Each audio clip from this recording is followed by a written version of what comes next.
काय सांगतात सर, आता आज इलेक्शन झालं त्याबद्दल तुम्ही काय बोलणार आहात? पुणे शहरातील परिमंडळ 6 मध्ये एकूण 6 पोलीस स्टेशन्स येतात.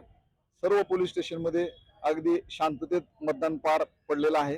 सकाळी थोडीशी गर्दी होती, त्याचबरोबर संध्याकाळी गर्दी होती, परंतु पोलिसांनी सतर्क राहून संवेदनशील भागामध्ये चांगल्या पद्धतीने पेट्रोलिंग केली.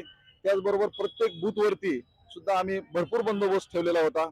ज्या ज्या ठिकाणी आम्हाला पत्रकार असतील किंवा नागरिक असतील किंवा इतरांकडून कॉल मिळत होते, आम्ही त्या त्या ठिकाणी तातडीनं पोहोचत होतो. परिस्थितीचा अंदाज घेऊन त्या ठिकाणच्या लोकांना योग्य ते मार्गदर्शन करत होतो. एकंदरीत सर्व प्रक्रिया सर्वांच्या सहकार्यानं लोकशाहीतील मोठी प्रक्रिया यशस्वीपणे पार पडली असं म्हणता येईल.